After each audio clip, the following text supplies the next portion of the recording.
تم ان کے نظریات و فلسفوں کے چکر پڑے تو خدا تعالیٰ کی طرف سے مدد ہٹا لی جائے گی، نصرت ہٹا لی جائے گی.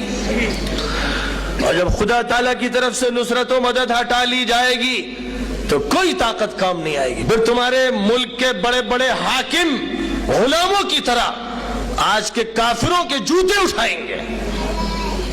پھر ان کی غیرت ختم ہو جائے گی، پھر ان کی عزت نفس ختم ہو جائے گی.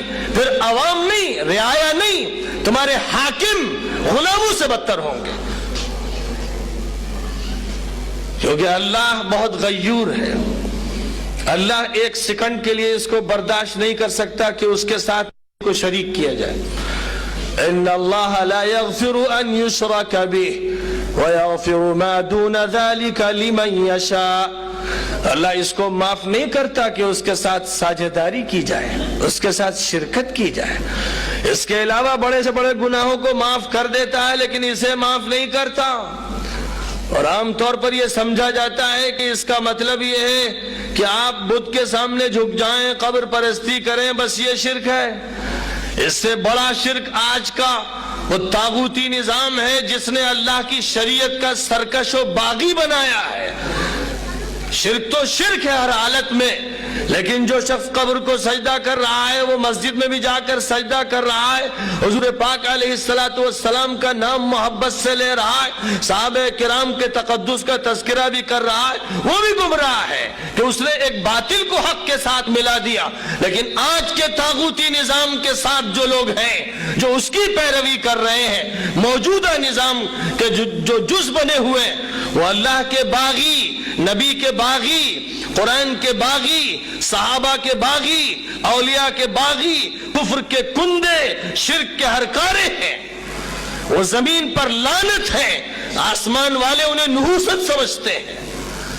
ان کا وجود ایک غلاظت ہے جو اس دنیا میں فضا کو گندا کرنے کا ذریعہ بنا ہوا ہے.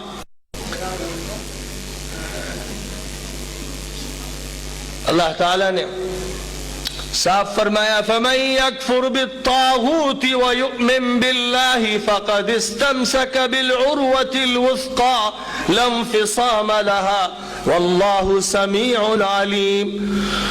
جو شخص طاغوت کا انکار کرے گا، طاغوت کہتے ہیں سرکشی پیدا کرنے والے کو، سرکش کو، باغی کو.